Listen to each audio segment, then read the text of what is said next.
หมอยสูงค่ะหมอยสูงปีพี่น้องๆผู้ปันแห้งข้าวใส่หมอหอมกุกอค่ะเมื่อได้ก็เป็นวันที่18เดือนธันวาคมที่3ปี2565ในตอนรายการเฮาค่ะตอนในเดออดเอาปีพี่น้องๆเฮาค่ะมาถ่อมด้วยข่าวเงาเกี่ยวกับไปลองขันค้ำปยก็อบโอ้กันลองค้ำอีกหนึ่งในเนาะพี่น้องเฮาค่ะในก็ไล่ถ่อมข่าวเงาลองค้ำก็หึงเหย้านะคะมาหันกาขันมันเทียงกำนึงในก็บ่ตกใจแฮ้งเต้ๆเนี่ยค่ะเมื่อวานในค่ะนะคันค่ำในเคินสูงถึง48,000เฮง10บาท50วาตว่าจังไหนคะเมื่อวันที่17เดือนธันวาคมที่3ปี2525ค่ะเนาะอันนี้ก็อยู่ดีตั้งฝ่ายการค้าการขายรองค่ำค่ะเนาะเปิ้นก็ไล่ออกมาเปิ้นเผานั่นน่ะเนาะว่าพ้องย่ำบ่เหลียวในคันค่ำในบ่ว่าเป็นค่ำแตงในค่ะนะ คำแตงใน1วาทใน46,000เห็ง6ปาก92นะคะว่าปยก็เพราะว่าเป็นคำฮังเคิงค่ะเนาะคำฮังเคิงสายข้อมงคอยใน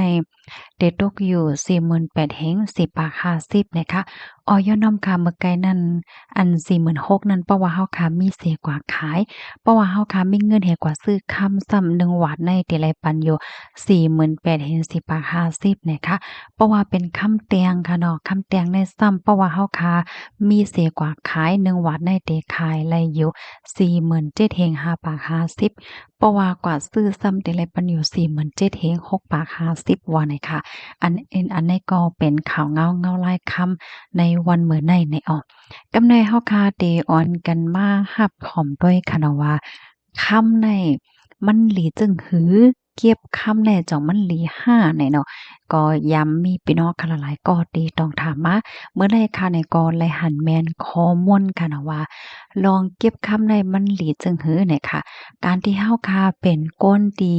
สงซื้อคำและใจซื้อคำนั่นในได้เลยว่าเป็นโคของอกจะปิกเจอันดี หลอดเพเนี่ยมานั่งหน้าเฮือนหลังหนึ่งค่ะเนาะมันก็ในเปิ้นก็มีคำเก็บไว้เนี่ยก็ได้เลยว่ามีลองโอนใจมันก็บ่ไล่ใบใจก็คือเฮ็ดจั่งใดฝ่ายหนึ่งค้ำอันว่าในได้ก็ตากาขันมันเตยอมลงในได้ก็มันบ่มีค่ะเนาะข้าวยามผ่านพ้นกว่าก็มันก้อยเตตื้อกาขึ้นขันมันในเตขึ้นมาติ๊กๆเฮ็ดจั่งนั้นก้อยเนี่ยค่ะเนาะ บางปองบางไรมันเตโล่งอยู่ว่าในเซตามันเต็มโล่งหึงยาวค่ะมันก็ได้ขึ้นเฮ็ดจังไหนคะก็เปิ้นนั่นแหละมีคำไว้ในเป็นลองตีลียาวเลยค่ะกำในมันก็จะมีความถามว่าเฮาคาเกิ่งดีเลยเก็บคำจึงหือสังว่าเฮาไม่ตื้อตั้งในค่ะเนาะอันนี้ผู้ฮู้เขาแนะนำว่าซื้อคำแต่งเก็บคำแต่งแหล่เนี่ยว่า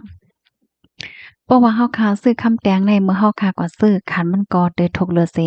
คำหังเคิงเพราะว่าเฮาคากว่าขายขึ้นในก็คันมันได้เตไลหลีเลือสิคำหังเคิงเฮ็ดให้นั้นค่ะล่ะเนาะค่ะก็เปิ้นนั่นแหละขอตอบได้ก็เพราะว่าเก็บคำแตงเพราะว่าในจึงมันได้ตื้อหลีเลือสิคำหังเคิงกว่าขายก็มันก็คันมันบ่ตกเนี่ยค่ะเพราะว่าพี่น้องค่ะซื้อไว้คำหังเคิงไหน ใจอยู่ค่ะมันหังหลีหังงามเฮาเอามาตื้อไลเนาะคอหลีมันได้ก้อยกะว่าเพราะว่าไว้หึงๆไหนบางปอกมามันก็จังหมบจังหังจึงไหนไหลมันก็ได้เก็บหยับอีกหนึ่งเหี่ยวแลเพราะว่าเฮาคากว่าขายเนี่ยก็ขันมันก็ติตกเหลือสิคำเตียงเฮ็ดจังได๋คะกำในเพราะว่ามาด้วยเทียงว่าเงาลายค่ำในอนาคตค่ะลูกซำได้เป็นจังหือในอันในผู้ฮู้เขาได้ก็ว่าข้าวยาวเบิ่นหน้าได้ก็ตากคันค่ำติลงได้ก็เล็บบ่มีเนี่ยมันก้อยติขึ้นกว่าติ๊กๆก้อยยาวจังได๋เอาก็เปิ้นนั่นแหละมังก็ที่อันเปิ้นไล่ใจเก็บคำว่าส่งเก็บคำว่าไหนก็อันไลน้ำแมดน้ำต้อนก็จ่อมก็มีตั้งนำไหนค่ะแล้วก็เป็นเงาลายมันเหกำแน่ขอแนะนำได้ก็สั่งว่าใครลงตื้นในคำใครเก็บคำเขายาวเพราะว่านี่จึงกึ่งดีแลเก็บคำแตงในหลีเหลือเสเปิ้นนะคะข้อที่2นะคะสั่งว่าใครลงตื้นในคำข้าวปอด เพราะว่าในจึงซื้อคำหางเคิงในลีเหลือเปิ้นยาวไหนเนาะมันก็ในเขากล้าคำค่ะเนาะซื้อคำตีในกว่าขายที่นั่นไหนเพราะว่าคำหางเคิงคอหลีมันทำมันขายง่ายเฮากว่าขายในแสงในลานก็เฮาขายดอกก้นที่ฮู้จักหนังกันแหละจังไหนก็มันก็สำไรให้ไหนค่ะอ้อมอ้อค่ะ นี่ก็เป็นป้อดอนตอนหนึ่งเนี่ยค่ะเนาะเอามาตอนปันพี่น้องเฮาค่ะเนี่ยค่ะยืมยำว่าเตมีไอเดียอันจะเรียกว่าจึงอะลองวนป้อดอนตอนหนึ่งตอนใดพี่น้องเฮาค่ะนั่นค่ะนะไหนว่ากึ่งเลยเฮ็ดจึงหือเฮ็ดจึงหือพองให้ไหนเขาการที่เฮาค่ะเก็บคำไว้แน่มันมีข้อหลีมันก็มันบ่เลยหมายใจค่ะเนาะมันก็เลยหลุดเลยปักด้วยว่าคันคำใดมันขึ้นหามันลงหาเฮ็ดไหน เนาะเพราะว่าเฮาคากว่าลงตื้นต่างเจ้อต่างเปิงแหนเพราะว่ามันซุ่มเนี่ยก็มันก็เฮ็ดให้ซุ่มนำแห้งหนาเฮ็ดจั่งนี้นั่นค่ะนะอิงเนื้อเงาไล่หวานเมืองอ่ำนิ่มอ่ำเซาและจั่งใดค่ะเนาะอ่ำนิ่มอ่ำเซาหาหวานเมืองสุกค่ะและจั่งใดก็มันก็ยิงแค้นเฮ็ดให้คำในกะแล้วก็การลงตื้นการค้าขายในอำสังทกก็ซุ่มตื้นเนี่ยก็ซัมมีก็กะเพราะว่าเฮาลงติคำใดมันก็บ่แลแม่ใจกะหือ เฮ็ดให้เขาอันนี้ก็ปลดตอนหนึ่งว่าอกไข่ในพี่น้องเฮานี่ค่ะเนาะอะโลยข้าวใส่หมอหอมหันคันค่ำอยู่ในแดเหมือนไข่ว่าหือเอาว่ามันไข่เป็นลมเป็นแรงอันว่านะเนาะค่ะกูก้อยตีคือกลมหัวเนี่ยแต่เตซื้อค่ำหลายเนี่ยด้วยโลหนึ่งหวานได้48,000อะ48,450อะกูก็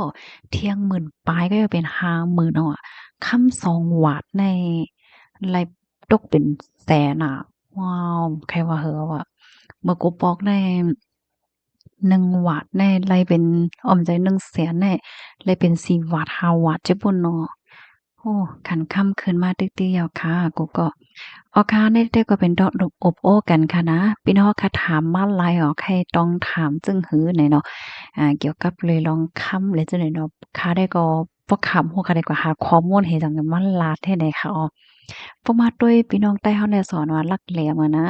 มื้ออ่อนตั้งได้ส่งซื้อค้ำกันน่ะเนาะมื้อพ้อง10ปี20ปีป่นมาค่ะกว่ามื้อพ้องนั้นค้ำมันก็บ่ปอกาโลเนาะ1หวาดได้5เฮง6เฮง7เฮง8เฮงเฮ็ดจั่งใดอะโอ้มื้อกูปอกได้ก้นอันซื้อค้ำแล้วก็ซื้อหลายเตโลนะเสียงค้ำให้เพิ่นบ่เตรียมไว้ลิกไต้โลกว่าเด้อมื้อพ้องนั้นน่ะนะก้อยก็ว่ามันมีอยู่ปอกหนึ่งค่ะนะ มันมีก้นหนุ่มบางจื้อเขาก็ว่าเนี่ยว่าก้นที่สงซื้อข้ามในก้นบ่กูปองในเพิ่นสงซื้อข้ามน่ะเนาะเปิ้นเอาเงินกว่าไว้ที่ในป่านโลน้อให้ไหนเนาะเฮ็ดหยังนี่เพราะว่าเอาเงินกว่าไว้ในป่านได้มันก็ได้ไลขี้หลอกมันอีดๆเฮ็ดให้มันใจค่ะก็ว่าให้ไหนก็มีเอากว่าเอามามื้อเดียวคันค่ำคืนให้ไหนในเปิ้นว่าขอให้ก้นที่อันสงซื้อค้ำเขากว่านั่นไหนก้นที่สงซื้อค้ำเขาในลักแหลมนาแก่น่ะเนาะนี่เพิ่นอ่อนกันยองอ้างจังไหนค่ะเนาะค่ะก็ยินจอมๆค่ะนะ ในนั้นค่ะอันที่ว่าพอส่งซื้อข้ามใน